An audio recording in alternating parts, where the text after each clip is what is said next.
Good evening. Thank you very much for joining us tonight on the bottom line. On the bottom line, we say business at the speed of thought. Tonight, we get on with how much people are earning across the length and breadth of the country. What's the minimum wage? We are going to be asking that question, and I'm sure you all know what the minimum wage is. It's been put out by the Ghana Statistical Service, and of course, the Ministry of Employment and Labor Relations. So there is a tripartite committee that agrees on the minimum wage every single year. We have the single spine salaries, also promulgated by the Fair Wages and Salaries Commission, and they also do some level of increments every year. So the major question tonight, and we are putting this out, you want to send your message on our line that we have put on screen. Please do not call. Please do not call. Just send your messages, and we'll try as much as possible to read them. So the important question is, are you working in the public or the private sector?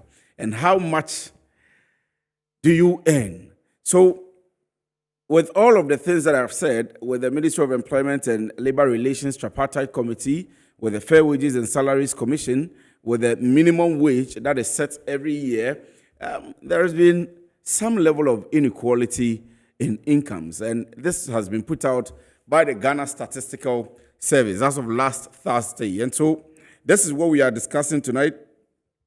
Apart from the inequalities in income, we'll be asking our experts tonight whether the incomes we receive are even enough. If you receive 5,000 Ghana cedis and if you have two children, is that enough to be able to cater for you? So tonight is a very interesting discussion. You want to put up your comments, you want to put up your statements to us on WhatsApp, and I'm going to be announcing to you our guest tonight. We are very seasoned labor experts who are going to be talking to us tonight. So you want to stick and stay with us. I would have a bite played for you by my colleague Bright Amanin with the Ghana Statistical Service after this break. So you want to stick and stay with me. I'll be right back.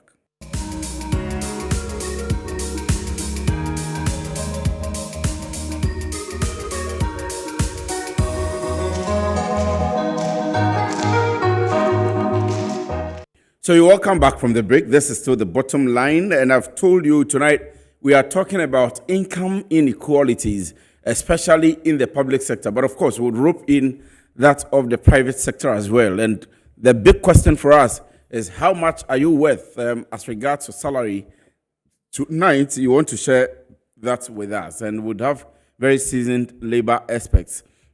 Send in your comments, send in your income or your salaries and how you even spend it. There are most of us, or most people, who finish expending their salaries even before they are paid. And it's all due to inadequacy of the income or of the funds. There are lots of people also who spend beyond how much they are supposed to spend in the month. And that's how come from the beginning of the year, on the bottom line here, we'll do a program on how you do your expenses or you manage your expenses from the beginning of the year. I have an interview with the Ghana Statistical Service conducted by my colleague, Bright Amanin, and I'll play that for you. Or I have some even data on the income inequality. I'll share that with you. After that, I'll play the interview for you, and then we'll come back into the studio for our discussions tonight. So if you look at the screen, you see how many people are employed. So my focus tonight is on the public sector, even though I would eventually expand the conversation to be with the private sector as well. And this is where the finance minister comes in, where he had said that the public sector is choked. The public sector is incapacitated to recruit a lot more people. So in total, the government of Ghana employs about 688,000 persons. So if you look at the MMDAs, if you look at the ministries, the departments, the agencies, the municipalities, the metropolitan assemblies, the state agencies like the National Youth Authority, Ghana Gas, and so on and so forth, there are 688,000 persons who have been recruited by the government of Ghana. And this, out of this, 1/3, that's 34.8% of the employees are in the Ashanti region. 18.2%, and Greater Accra has 16.5%. Wow, this is amazing, because almost all the headquarters of the agencies and so on and so forth are in Accra. When everybody is looking for a job, where they tend to is to come to Accra. And so you see that a chunk of young graduates are turning to Accra to come and seek greener pastures. We'll get into this discussion maybe in the weeks coming on how the distribution is across the regions, because the Youth Employment Agency has embarked on a program called the Job Center, and they are saying that they want people to be working in the communities where they come from. But if we have 18.2% in Ashanti, which should have been next to Greater Accra, practically now higher than Greater Accra, then it's a cause for concern, not negatively anyway, but it's something we need to be able to look at. The Northeast region, Northeast is Nalerigu Wale area. So if you look at the map, it was part of the northern region, which has now been separated into northern, northeast, and Savannah regions.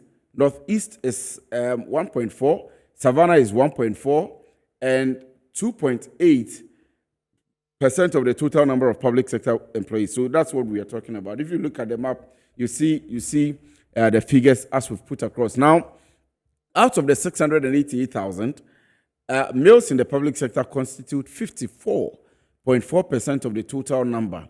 And that's 374,477.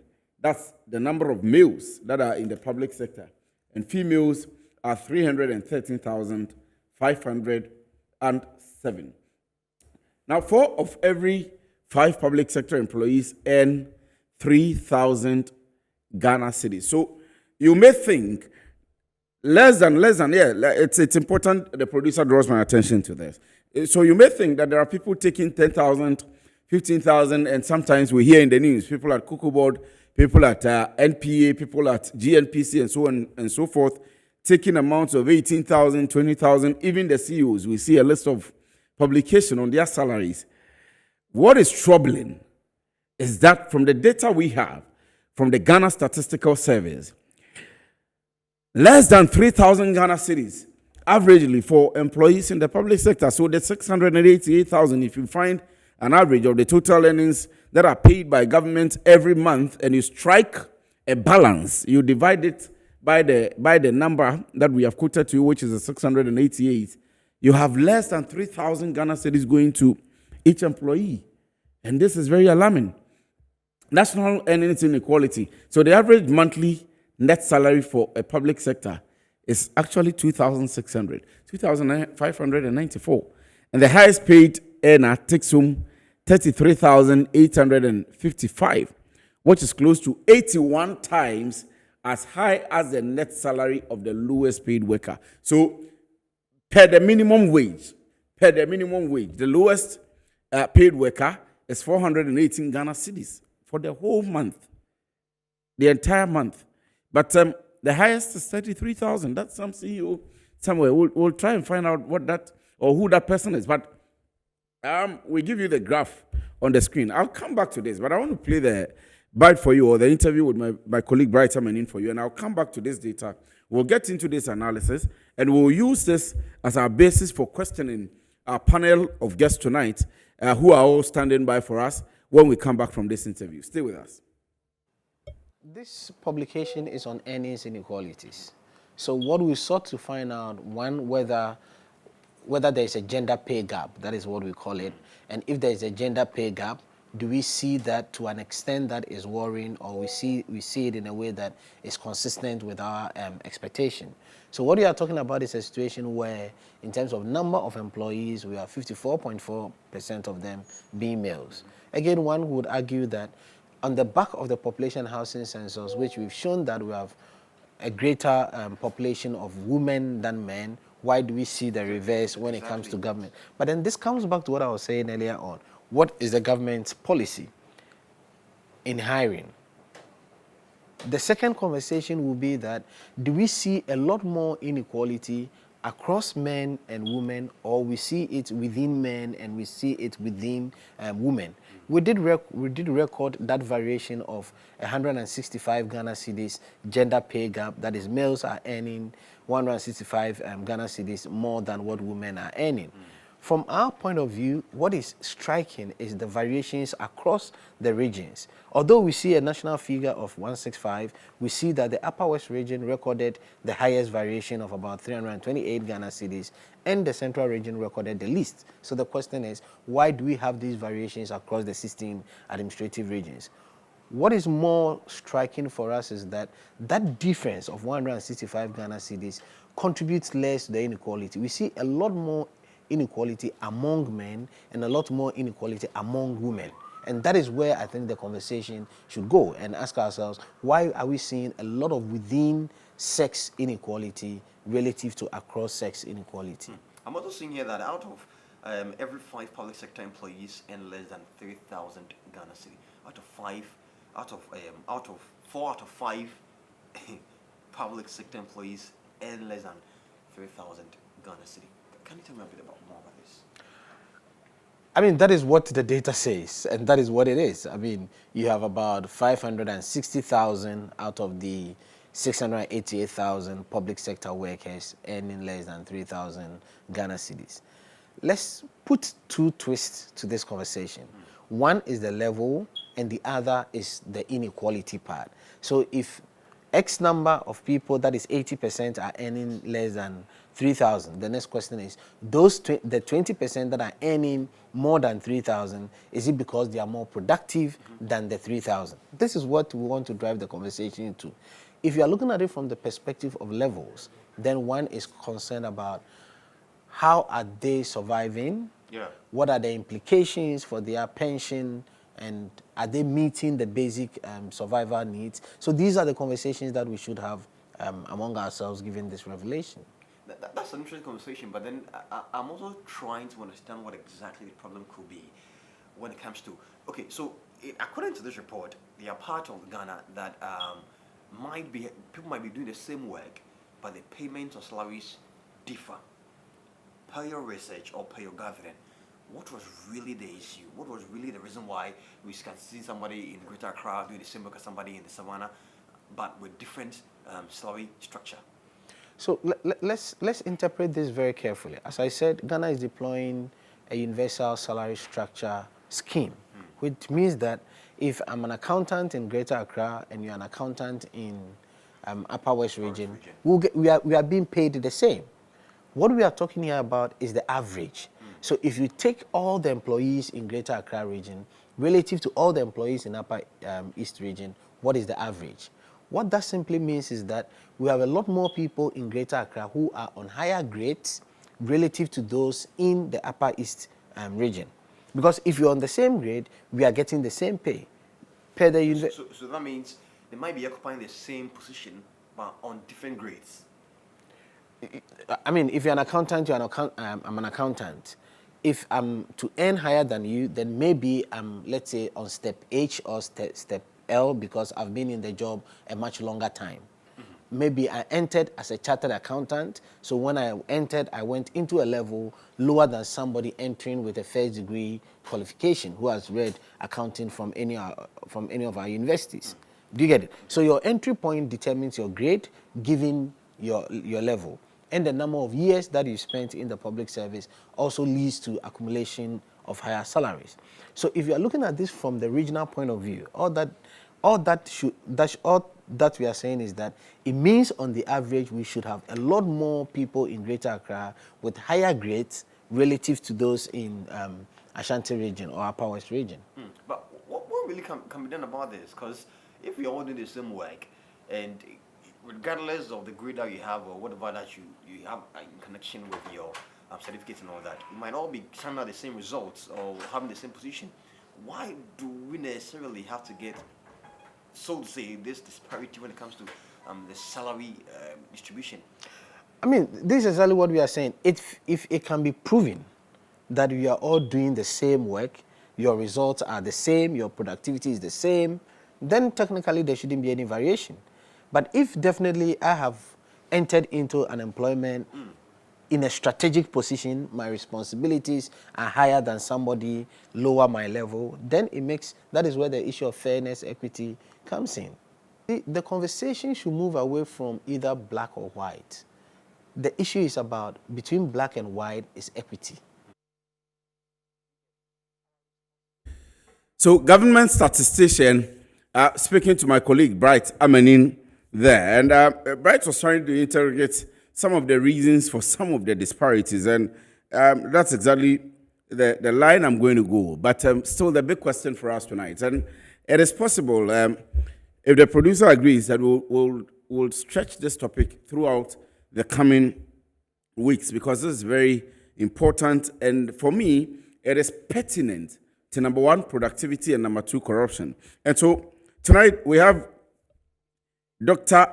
Isaac Bampo Adu. He's Executive Secretary of CLOCSAG. He's joined us live on Zoom. We are going to be speaking to him. And then Austin Gummy is an expert in labor issues here in the country. I'm sure once we mention his name, he doesn't need further introduction. And so I'm going to welcome you to the show, gentlemen. Good evening and thanks for joining us tonight. You're welcome. Thank you. Right. Thank you very much. So, Doc, let me begin this with you. Have you cited this release or research by the Ghana Statistical Service? And primarily, first of all, what do you make of it? Well, I must say, looking at it, I'm at a loss about what the objectives of this report or what this report seems to come out with. Because it's been claimed that the total public servants is 688, and they use the single spine structure. I beg to differ. It is flawed. On the single spine salary structure, it is not all public institutions that are on a single spine salary structure. That's number one. Number two, in terms of quantum, those on a single spine are taking about 45% of the total wage bill, leaving a difference of about 55%. So I don't know, in fact, I'm at a loss about what Ghana Statistical Service is trying to show to the public. We must be very, very careful and let's get the facts straight. I struggled to get objectives. The objectives were, they started from talking about the 2022 World Inequality Report. They came to Ghana, talk about the aims of the GES. Then they zoom into the public service and not even looking at the entirety of the public service. They look at only a small aspect that in quantum constitutes about 45% of the wage bill. I heard you in your presentation talking about Ghana Gas Company. Let me tell you, Ghana Gas Company's data is not part of the 688. So in actual fact, one is at a loss. When I read the report, it's so disheartening that we get such a report from Ghana Statistical Service. I want to know what were the terms of reference, who initiated this report? What were the objectives? What did it try to achieve? And the conclusion is very confusing. You see, let me read that quote. The variations as alluded are due to one, differences in salary levels across government ministries, departments, and agencies, based on negotiated and approved specialized skills needed for the deployment of the mandate of institutions. Two, grade level of qualifications at the time of entry and promotions. And three, grade step levels. Look, this author doesn't know what he's talking about. Because the building blocks of a salary structure, he's talking about building blocks of a salary, and they say you are alluding it to the cost of the inequalities. I think Osingama will expatiate on it. We have a grading structure where analyses are made and everybody is put on where it belongs to. And you are saying this is the cause of the inequalities in the salary structure. They don't know what they are talking about. They don't know what they are talking about. I mean, let me play a little advocacy for. I don't know where to pick this report for, because in number one, the data for analysis is wrong. Under the single spine, like I said, it's not all public sector institutions that are single spine. And we have is, when you talk about single spine, people get confused. In reality, we don't have a single spine. We don't have a single spine. A single spine is one vertical structure. Yes, we started a single spine with the intention of having one structure, but we ended up with a vertical and horizontal structure. And it's not only one structure that we have in the public services. It's a multi-structure.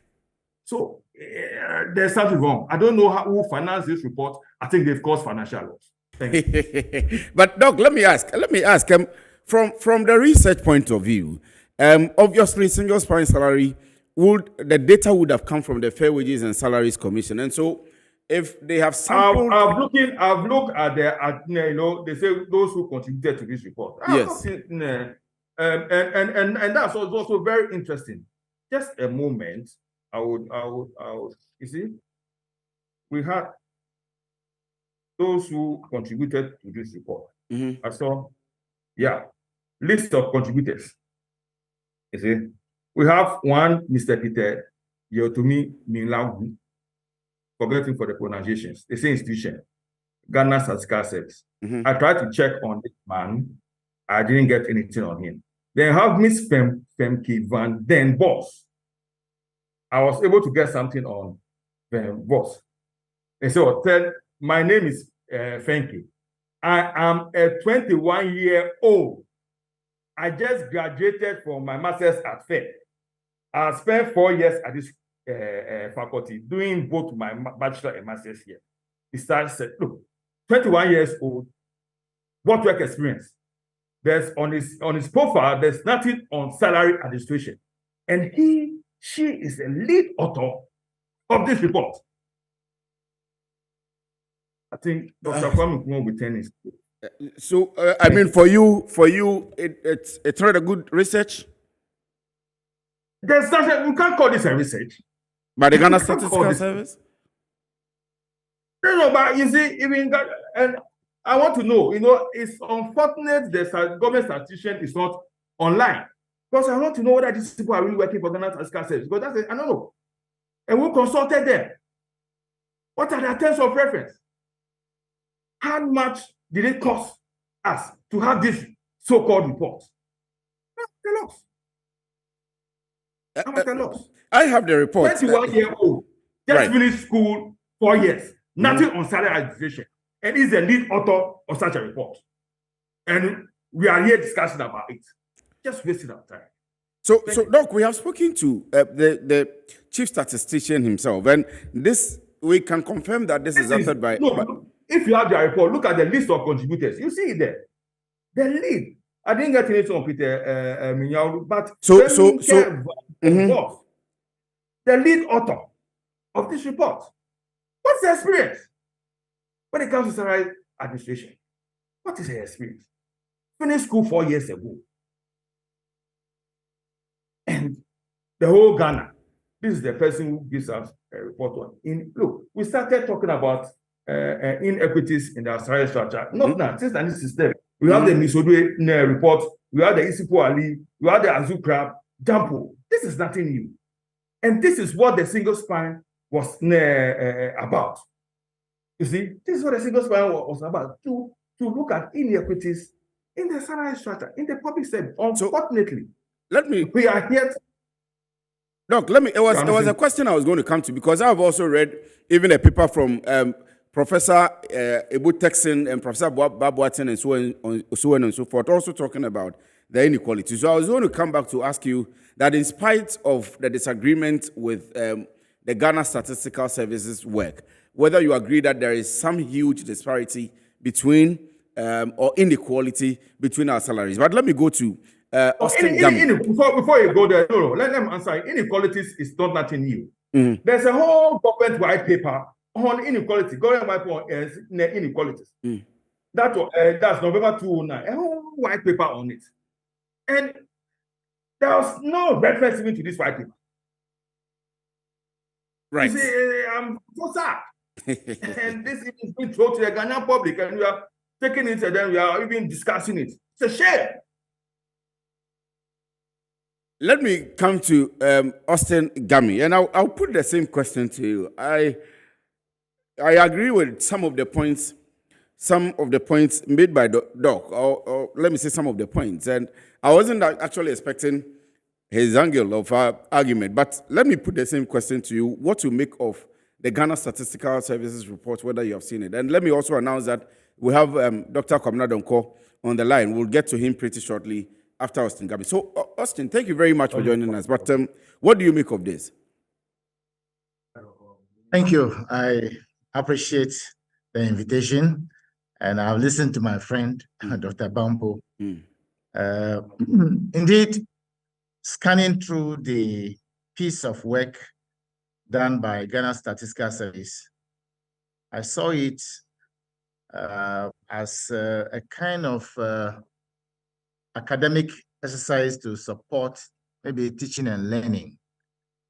But in reality, to be honest with you, under Section 68 of the Labor Act, which is subtitled Equal Pay for Equal Work. And it's a very small piece. It says, every worker shall receive equal pay for equal work without distinction of any kind. It is on the basis of that an extensive job evaluation was done throughout the public sector, and people have been graded and placed where they deserve to be, albeit those who are dissatisfied are entitled to call for re-evaluation after some time. And that has been done and is still ongoing. And so, and the public service, the civil service, the local government service, they are predominantly unionized people. They engage in collective bargaining process.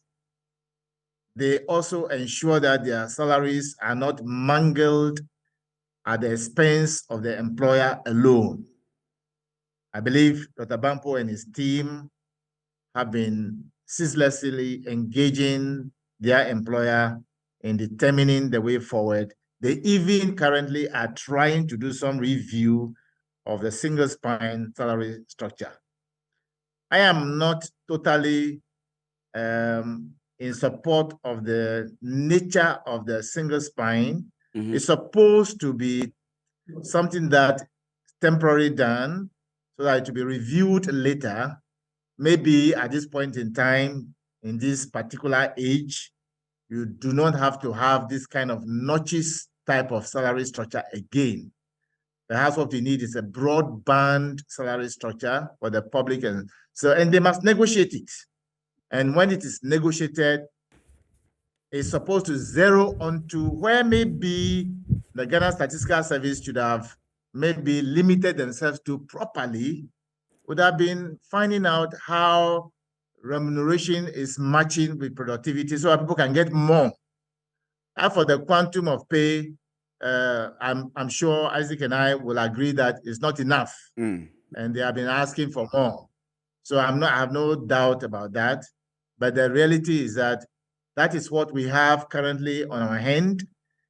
Also, the much talked about inequality which exists to some extent is not as people are trying to lay it on the doorsteps of them.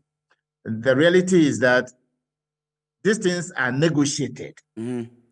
And therefore, it is not imposed by just an employer or the union. Both of them come together and negotiate this. There may be some little administrative hiccups here and there, and that is subject to correction once that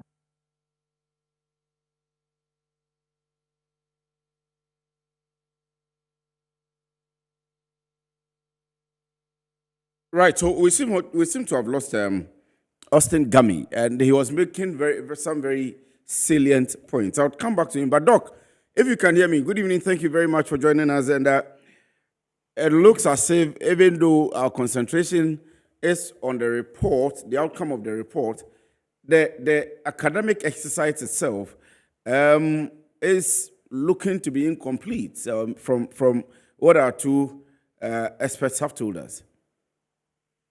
Well, I will also say, I will say hello to your listeners. I've taken a look at the report, and I have three fundamental issues. The first issue is why the movement from expenditure approach to inequality to the income approach. I didn't get a strong reasoning for that in the report. And I say this because we are a people, the average Ghanaian household spends more than the official income because we still have a large informal sector. And therefore, if you're going to see inequality, whether interregional, between gender, or even between occupations, if you use the formal income alone, you are going to leave some segment unreported because you have to have a model to take into account even interfamily transfers, because we still have a fairly good extended family system and other networks. How do you account for those transfers?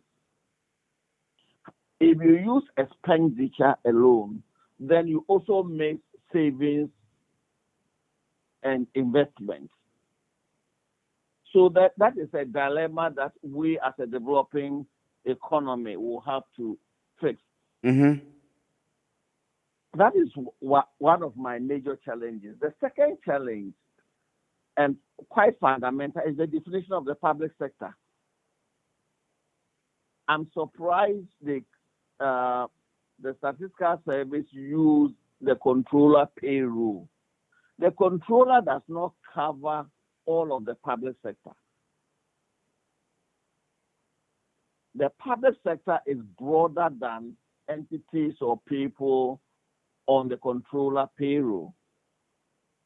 If you look at Cocoa Board, if you look at all the state-owned commercial and quasi-commercial entities, even including regulatory bodies, that are not on the controller payroll, such as National Petroleum Authority, Petroleum Commission, etc. A number of the regulatory bodies are not on the controller payroll. Are we saying these are not in the public sector? And remember, those organizations not on the controller payroll tend to even have higher earnings because they are not subject to the single spine arrangement. That is very true, yeah. And so I have a question with the way the research has been carried out in the name of the public service. So the public service is far broader than that. So that is one issue. Then if you come to the gender, male, female, 6% inequality that they found, if you look critically at the analysis, how many women above the age of 60 are still in the formal work environment? Women generally stop working earlier. In fact, our law even previously made room for an earlier retirement age for women. But if you look at their research, the highest earners are those 60 and above. So if by that definition, you have less women in the 60 and above working, then of course in terms of the average, women will earn less than men. If there are more men in the 60 plus bracket working than there are women, that will automatically affect the averages. Right. And if you look at comparative studies, 6% differential, it's not bad, assuming we can take the results of the study as scientific. Mm-hmm. Remembering that we still have far more men in the formal work environment than women. And that women also generally are more in the informal sector. So those are things we have to take account of before we can even talk about the completeness of the study. Right. But right. It's a good first start, but it's a very weak study as well. Doc, I think I tend to agree with the three of you. In as much as we are maybe emotional or too enthused about knowing what people's salaries are and the impact and the result of it and so on and so forth, it's also important that we take our time to look at the academic work well. And in the world of the academics, it's important that critiques like this come up. And so I'm sure the Ghana Statistical Service will take notes of the critiques that have come from the three of you, just so that they're able to do a more detailed work moving forward. We have spoken to the chief statistician. I'm sure we'll go back to him for some more answers, but I'll take a quick break. When I come back, my issue will be specifically on what the inequality is, how it is impacting our economy on the front of productivity and especially corruption, and what government and the entire nation, not only government, everybody can be able to do about it. Stay with us, we'll be right back.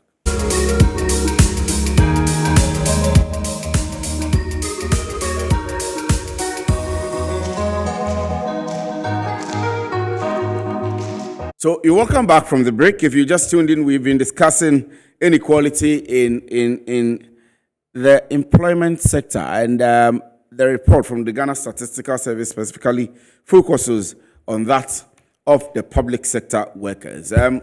From our three panelists, it is almost likely to assume that the Ghana Statistical Service would have to do a more detailed work, with a more wider coverage. The sampling, technique they used has to be improved upon. And they agree that they took data from the Controller and Accountant General, and it is also obvious that there are a lot of these government agencies that are not on Controller's payroll, or even if you use fair wages. And hi, I am Nana, a teacher in one of government SHS. My salary is almost 300 short of 3,000 Ghana cedis. Single spine salary structure, level 8, step 1 to 6. This means that if you are employed by the government having SHS certificate in 12 months, you are making around 11 to 12K.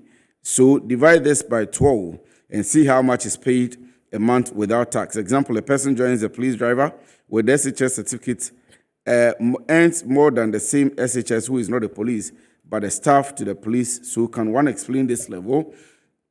Doctor is saying that I must have 30 years in sweeping experience to be paid better. No, I'm not sure that's what Doctor meant. Please pay attention. Good evening to all listeners. I wish to report that the report should have included all public sector workers on loans and exorbitant uncontrolled deductions on their salary. At least it would have informed us on the suffering workers go through. I think this issue was explained by government statistician that a Controller and Accountant General payroll was used. And we still say that even if the Controller payroll was used, it is not all of these institutions that are supposed to be captured within the bracket of the public sector work or are paid by the Controller and Accountant General. But let me come back to my panel, and I'll come back to you again, Doc, if you're live with me and still with me. I want to ask that we have agreed that there is high level of inequality in salaries, not necessarily public sector, but in the private sector, in the public sector, in NGOs, and so on and so forth. What is the impact of this? I mean, there's been a lot of research on that, but primarily and currently, how does this impact the Ghanaian economy? Is that to me? Yes, Doc, that is to you. Yeah, all right. No, that's fine. And well, salaries and conditions of service got to do with motivation of the employee. And you might as well know that if the employee is not well motivated, very likely it's going to affect productivity. Mm-hmm. But one wonders, every time it comes to the public sector, we talk about productivity, and we must be conscious of the circumstances in which the public servant or civil servant is working. Oh, now, coming down to basics, the factors of production, we have land, labor, capital, and entrepreneurship. When you talk of land, let's zoom to maybe the transport network and accommodation for public servants. We come to labor, let's look at qualification in terms of education and experience. We turn to capital, the resources available to him. And then we come to entrepreneurship, that's got to do with the leader, the vision, and innovation. But what is pertaining in the public service, we find ourselves, when it comes to entrepreneurship, the leadership, we find square holes in round blocks. We find apparatchiks and guru boys leading, no vision, no innovation. We come to resources. Yeah, no, this is a fact. Let's talk about product. Yes, you come to resources. You can't say anything about it. A few years ago, before a public servant would go for an interview for his upgrading, you have to pay the panel yourself. You see, these are some of the things that impact on productivity, but we don't talk about them. I would say, in terms of resources available to the public servant, he is doing his best. There's no government. The public servant, civil servants are the executive arm of government. I'm yet to see any one government that will come to power and say he didn't do well. All of them will say he did a good job. Who helped them to do it? We talk of productivity. We have assessment. We have performance contracts. Chief directors are measured. When their performance are measured, all these things are in the public sector. But yet we say productivity. I think the public itself, or those who they blow the horn of productivity, they don't really understand what they are talking about. No. Yeah. Yes. Let me run to Austin for the purposes of time. Let me run to Austin now, and on the same point. And Doc, you make very very salient argument, but let me bring that to you, Austin. How it impacts our economy in general, and for us, as Doc is saying, most of the times we have focused on productivity and even corruption, but there are a lot of other things, measurements, key measurement units that we have to look at. Look, let me be very, very clear with you. I'll be 74 years this year. Wow. I have 74. Yes, this year. I've lived in this country. I've started working many, many years ago. And I have been in the public sector also many, many years. So I'm no stranger to this. And everything that is going on there, I'm partially part of it as well. Let me be very clear to you that the Constitution of Ghana and the Directive Principles of State Policy, Article 36(1) is very clear. If the people who are given the assignment are not doing well, it's up to all of us to voice it out. And let's not say that there is no opportunity for the right thing to be done. The right thing must, underline, be done. If it's not being done, it's our own self. We have to blame ourselves. Now, under that, the law is very clear. It says the state shall, not at their whims and caprices, shall take all necessary action to ensure that the national economy is managed in such a manner as to maximize the rate of economic development and to secure the maximum welfare. That is the Constitution. Now, if you reduce it to the Labor Act, it's very, very clear that all employers, no excuse, under Section 8, subsection B, they are to ensure that they set targets, KPIs for each and every one, not only to chief directors. On top of it, like Dr. Azibampo rightly said, under Section 9, subsection A, the law enjoins all employers, including government, who is also an employer, to ensure that they provide work for which the person has been employed. They provide tools, equipment, machinery, and training and development of skills to enable the person to perform. And the workers are enjoined under Section 11C of the Labor Act to enhance the productivity of the employer, on which basis they are to be remunerated. Under Section 98, Section B, Section G, no employer is to pay even one farthing, one kobo, one CD, without it matching it with productivity. Right. When people are lazy and are not doing the right thing, it doesn't mean we shouldn't do the right thing. It's laziness on the part of many employers. I'm not blaming the workers. If you are a worker and you report for work and they don't want the water you drink, is there no meter on it? There must be work meter. Yes. There must be work meter. We must meter everything that people do. We are lazy in this country too much. If you want me to repeat it, I'll repeat it. Employers are too lazy. I get it clearly. I get it clearly. I am picking out very strong points, but let me run to. Unfortunately, we are. I'm very angry about that. I'm very, very angry. We'll speak to this again, but let me quickly run to Dr. Kwabena Donko from Parliament on this final one. The same point on what we have almost always concentrated on: productivity and corruption, for instance. Doc. Hello. Yes, Doc, I can hear you. Yes, I am disadvantaged because I don't hear what the other panelists say. So you may have to bring me up to speed. So we are talking about the impact of this inequality from different angles, the key measurement units, and primarily on productivity and corruption. Briefly.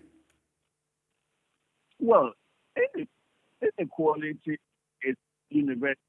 It is the relative inequality that is most important.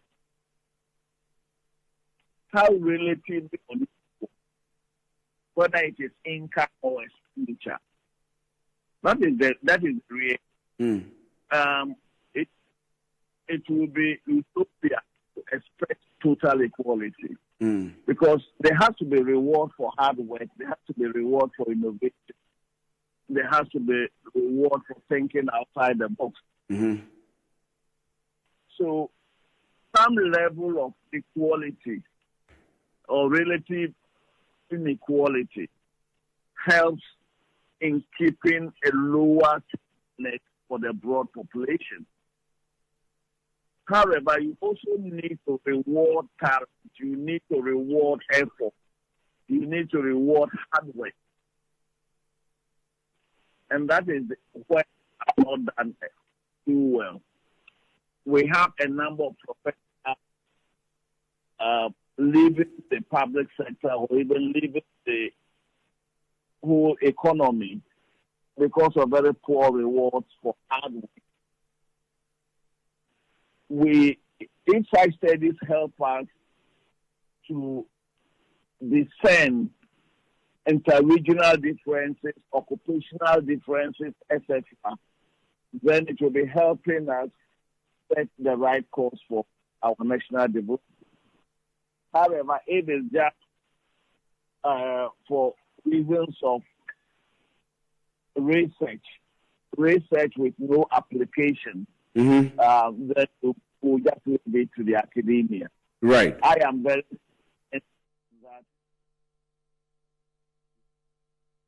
Doc, can you hear me? unfortunately, our time is also up, but Doc was making a very pertinent point. I'm sure we'll come back to this peculiar topic because it's a matter of interest, and I'm receiving so many messages. Ablikuma Central and INEQUALITY Button, I've received your message, and somebody is also talking about the capacity of the research. Lots of messages on the capacity of the research.